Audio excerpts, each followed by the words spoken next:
السلام علیکم ناظرین، آپ دیکھ رہے ہیں جرنی ٹو جنہ RJR چینل۔ الصلاة خیر من النوم،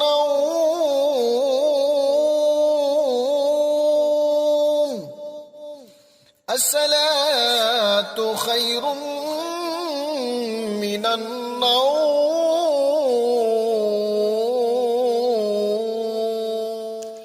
محترم بزرگوں، دوستوں، السلام علیکم ورحمۃ اللہ وبرکاتہ۔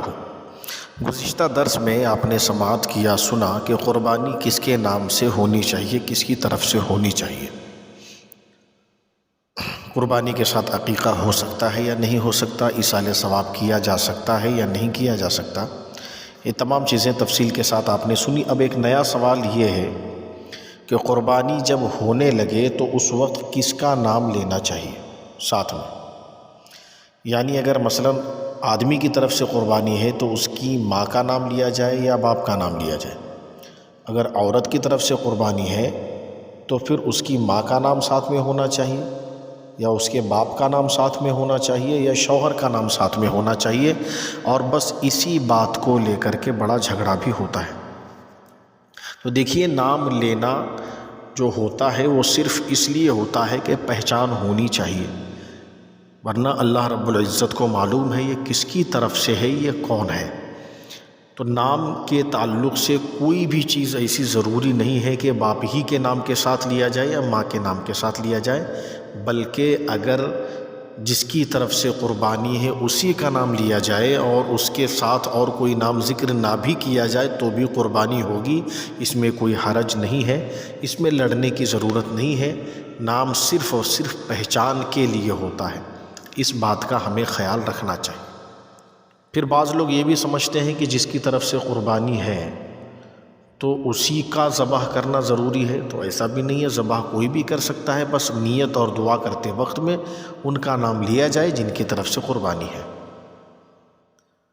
قربانی کے گوشت کے تعلق سے بھی مسئلہ پوچھا جاتا ہے کہ اس کا کیا کرنا چاہیے، اور تقریباً سبھی لوگوں کو معلوم ہے کہ اس کا کیا کرنا چاہیے۔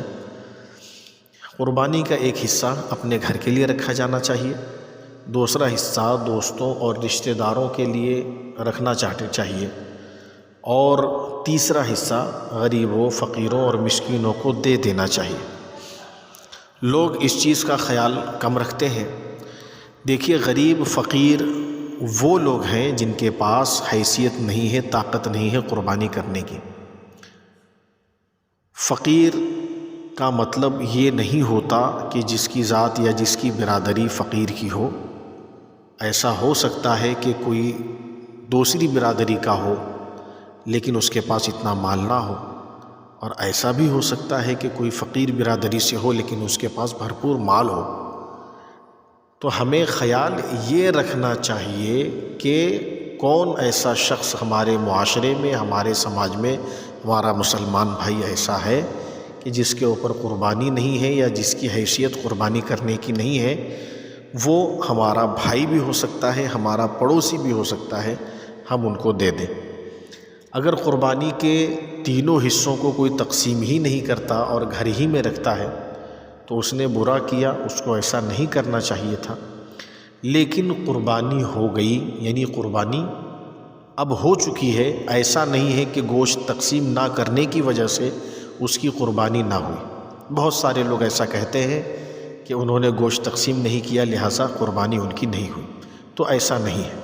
لیکن جنہوں نے ایسا کیا ہے انہوں نے قربانی کے مقصد کو فوت کر دیا ہے۔ قربانی کا مقصد ہی یہ ہے کہ جو سماج کا غریب طبقہ ہے وہ بھی ان 3 دنوں میں اچھا کھانا کھا سکے، اپنے بچوں کو کھلا سکے۔ لیکن اگر اس کے عوض ہم ایسا کرتے ہیں کہ ہم گوشت کو اپنے پاس ہی محفوظ کر لیتے ہیں اور کئی دنوں تک اس کو ہم گھر ہی پر کھاتے ہیں، تو بتائیے قربانی کا مقصد حل ہوا یا نہیں ہوا؟ اس لیے ایسا نہیں کرنا چاہیے۔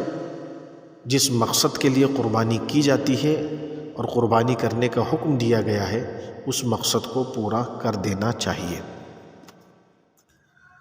اب قربانی کس دن ہونی چاہیے؟ سب سے افضل جو دن ہے وہ پہلا دن ہے۔ پہلے دن قربانی کرنا سب سے زیادہ فضیلت رکھتا ہے۔ عید کی نماز کے بعد فوری طور پر قربانی کی جائے۔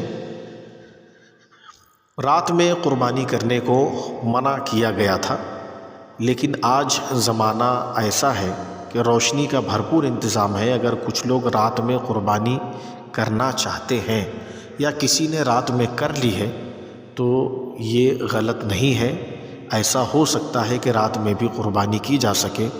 قربانی کا دن وہی ہوتا ہے عید کا دن، اس کے اگلا دن اور اس کے اگلا دن، یعنی تیسرے دن عصر کی نماز تک قربانی کی جا سکتی ہے۔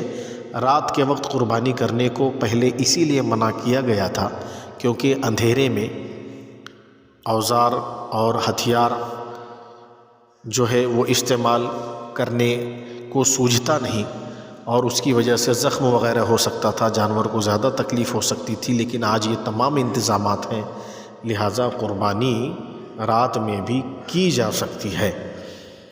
اور بھی مسائل اگر جاننے ہوں تو آپ ہم سے رابطہ کریں اور سوالات پوچھیں، انشاءاللہ تعالیٰ ان کا تشفی بخش جواب دینے کی بھرپور کوشش کی جائے گی۔ تب تک دعاؤں میں یاد رکھیں۔ السلام علیکم ورحمۃ اللہ وبرکاتہ۔